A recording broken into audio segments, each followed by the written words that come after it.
we also watched Claim to Fame, which comes on ABC as well. Yes. Claim to Fame is one of our just one of our favorite shows right now. It's really, really fun. They keep the intensity up. Yes. The people on that show came to play. They're not trying to be Instagram celebrities or influencers. They want that money. They do. They want that money. And so we're getting good gameplay. We're getting fun gameplay. Let's talk about it this week. This is the latest week of Claim to Fame. What are your thoughts? They are getting down to the end, and they do start giving a lot more clues at this point. Right. So the game that they had today, what was like 6 degrees of separation. Right, which was cool. And if you won the round, then you got a clue. So everyone ended up getting a clue but Danny, right? I believe so. And the clues were pretty I'm trying to think. Well, there was one clue that was given that I knew instantly. Which one was that? That was Mackenzie's. Right. Well, we didn't see that till the end of the show. But, yeah. So we didn't see her till the end of the show. It was the honky tonk. It confirmed what we thought maybe it was Trace Adkins. Because he's the only 6'6" country person out there that's really... That sings honky tonk badonk donk. Right. Just honky tonk. And, so that was confirmed. We got some clues about Danny being in the movie with Denzel. We got all the clues. We didn't write them down, but those are the ones that jump out. And so now everyone knows about. What are just some of the things that are going on in the house? Everyone still hates Adam. So HUD got to pull the clue from the wine cellar. Well, hold on. Oh. Let's just talk about the lay of the house. Prior. Yeah. Okay, so sorry. Everyone still hates Adam, which is, I think, justified. Listen, we speculated that he could actually have some genuine learning deficiencies. And even if he doesn't, he's just a simple-minded dude that it almost doesn't feel right.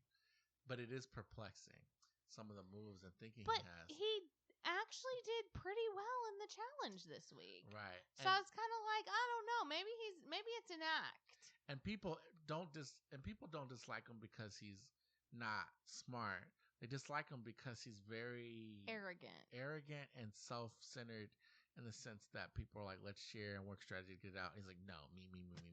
He literally trucked HUD trying to get a clue. Oh, yeah. He totally, and HUD was like, I'm done. No more Mr. Nice Guy. Right. So now HUD wins and he goes in there and just has to choose between Adam and Shane. And last week, Adam told the guys that he pulled his own clue. Right.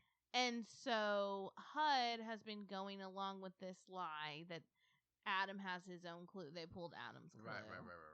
So he was like, so I kind of need to win and get in there and actually get the clue. Right. So he does that. Yeah. And I think he made the right choice. Mm-hmm. Ultimately getting Adam's clue. He has all the information that he said he had. And although they didn't figure it out, he couldn't figure it out.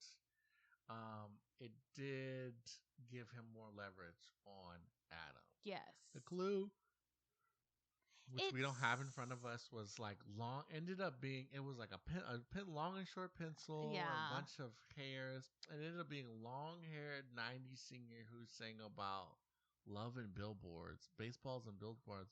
But maybe it was about Rock of Love, so people were thinking that at the end, when they showed the clue around, they thought it might be Bret Michaels. Yes, it seems like maybe they pull the clues like right before they guess. Because for the past 2 weeks, they've been like scrambling to try to figure it out right before the guess off. Right. And so that was kind of what was happening. And so it was between Danny and Shane for the guess off. Yeah. And HUD was like, look, here's the clue. But everyone was kind of like, what? Yeah. Like they had no idea. So then some of the clues have been so easy, but his was very like even just the clue itself took him a while to get to the long hair part. Yeah. So then Makenzie was sweating bullets because she was like, Shane has my clue. I know he shared it with Danny. Yeah, and she pulled They're off probably both going to guess me. So she goes in there And she's like, hey, who do you think I am? Like, have you figured it out? Right. And Shane, who knows nothing about country music, he says, is like, oh, it's this, and points to it. And she goes, oh, I'm going to throw up. Right. Because him and Danny decided that it was Blake Shelton. Yeah. Because that's the only 6'6" person they knew. Yeah, country singer they knew, really. Yeah. So she's like, oh, I'm going to throw up. That makes me sick. Mm-hmm. And so then he's like, oh, we got her. We got it. And she's like, how'd you know? How'd you guess it? Right. And yeah, so anyways, I think that was a really good move from her. It was. She's a much better actor than I thought, because I was genuinely, they didn't reveal it to us on the show that was not who it was until the very end. Mm-hmm. And so she did a really good job of making everyone think she was nervous, making everyone think it was a lock that Shane had figured her out, to the point where Shane and Danny, being the bottom two guessers, were both going to probably guess her. And yeah. Danny was picked, and he ends up guessing her. Yeah. I can't understand, though, why they chose Danny to be the guesser when they already know who Danny is. They already know that he's Mark Anthony. So why not put Shane in the guesser and force him out when you could easily get Danny out when you needed to? Well, she had them switch. No, you're right. I think she had them switch to Danny because she knew that Shane, though he had her clue, did not know who her clue was.